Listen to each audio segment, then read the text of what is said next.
தந்தை மகன் தூய ஆவியின் பெயராலே ஆமென்.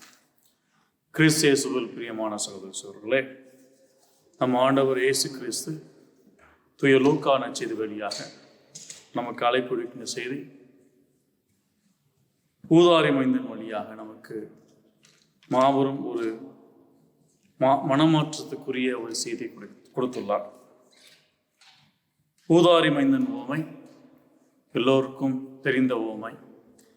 இந்த உலகமே பார்த்து ஒரு காண கிடைக்காத பொக்கிஷத்தை கொடுக்கின்ற உவமையாக கண்டு கொண்டார்கள்.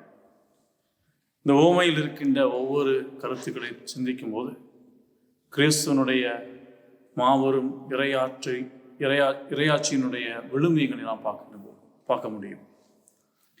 ஊதாரி மைந்தன் ஒரு அருமையான சிறுகதை பொக்கிஷம் என்று சொல்லி சார்ல்ஸ் டிக்கின்சன் சொல்கின்றார்.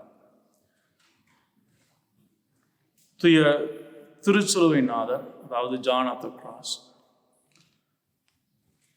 அவர் தன்னுடைய நூலில் ஊதாரி மைந்தனை குறிப்பிடும் போது இந்த ஓமைதான் தன்னுடைய வாழ்க்கையிலே கிறிஸ்துவை முழுமையாக உணர்ந்து கொண்ட ஓமையாக தன்னை சித்தரித்து பார்க்கின்றார்.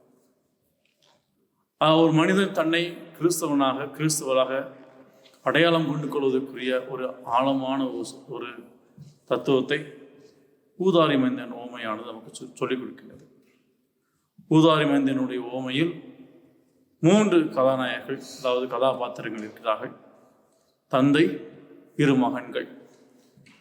இந்த தந்தையினுடைய மாபெரும் அழைப்பானது அவருடைய வழிநடத்துதல், அவருடைய பரிவிறக்கம், அவருடைய மன்னிக்கும் தன்மை எல்லாம் பார்க்கும்போது ஒரு தந்தையினுடைய அன்பின் வலிமை இந்த அளவுக்கு இருக்கின்றதா? கடவுள் இந்த அளவுக்கு தன்னையே தாழ்த்தி தன்னை எல்லா பொழுதிலும் தன்னுடைய பிள்ளைகளுக்காக தன்னையே தாரை வார்த்து கொடுப்பாராம் என்று சிந்தித்து பார்ப்போம். 2 மகன்களை பார்க்கும்போது பெரும்பாலும் இந்த ஓமையை ஊதாரி மைந்தனுடைய ஓமையாக சொல்வார்கள். சிலர் சொல்வார்கள் ஊதாரி தந்தையினுடைய ஓமை என்று சொல்வார்கள். தந்தை தன்னுடைய பிள்ளைகளுக்கு எந்த அளவுக்கு அளவற்ற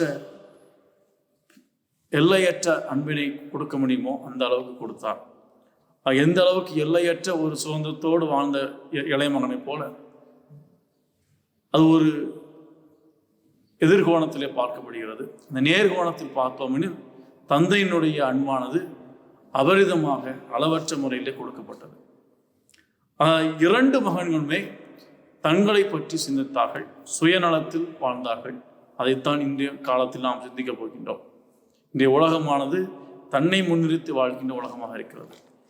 தன்னையே எல்லாவற்றிலையும் முதன்மையாக கொண்டு நான், என்னுடைய குடும்பம், என்னுடைய சமூகம், என்னுடைய ஜாதி, இதை பற்றி சிந்தித்து கொண்டு என்னுடைய சுதந்திரம், என்னுடைய வலிமை, என்னுடைய திறமை என்று சொல்லி தன்னையே பெருமையாக பார்த்து கொண்டு தன்னை மட்டுமே பெரிதாக நினைத்து கொண்டு தன்னை வழிபடுகின்ற ஒரு கடவுளாகவே மாற்றிக்கொண்டிருக்கிறார்கள். தான் பெரிய தலைவன், தனக்கு எல்லாம் தெரியும், தனக்கு நிகரானது எதுவும் இல்லை, தனக்கு ஒப்பற்றவர்கள் எவரும் இல்லை என்று சொல்லி ஒரு சுயநல கூட்டுக்குள் வாழ்கின்ற மனிதர்களாக இருக்கிறார்கள். இளைய மகன் ஒரு வகையிலே சுயநலத்தில் இருந்தாலும் மூத்த மகனும் ஒரு எதிர்பார்ப்போடு சுயநலத்தோடு இருக்கின்றார் என்பதை பார்க்கும்போது அந்த நிலையிலிருந்து நாம் மாற வேண்டும். நான் என்னுடைய தவறை உணர்ந்து வேண்டும், எழுந்து நின்று என்னுடைய தந்தையிடம் போவேன், அவர் எல்லாவற்றையும் தருவார், அபரிதமாக தருவார் என்ற நம்பிக்கையோடு தவ காலத்தில் நன்மைகளை விதைக்க, நன்மைகளை செய்வதற்குரிய ஆசையை நாம் விதைப்போம். சுயநலத்தோடு இல்லாது பொது நலத்தோடு பிறரன்பில் வாழ வேண்டிய மக்களாக வாழ்வோம். இறை அன்பை இன்னும் இனிமையாக சுவைத்து ஆண்டவருடைய அருக்கணியை இந்த காலத்தில் பெற்றுக்கொள்வோம். ஆமாம், ஜபிப்போமாக. அன்பு தந்தையே, சுயநலம் இல்லாது உண்மையே நம்பி வாழ்கின்ற மக்களாக வாழக்கூடிய ஆசிரியை தந்தர்களும் ஆண்டவராக கிறிஸ்துவை கஞ்சி கொண்டாடுகின்றோம். ஆமாம். தந்தை, மகன், தூயாவின் பெயராலே. thank you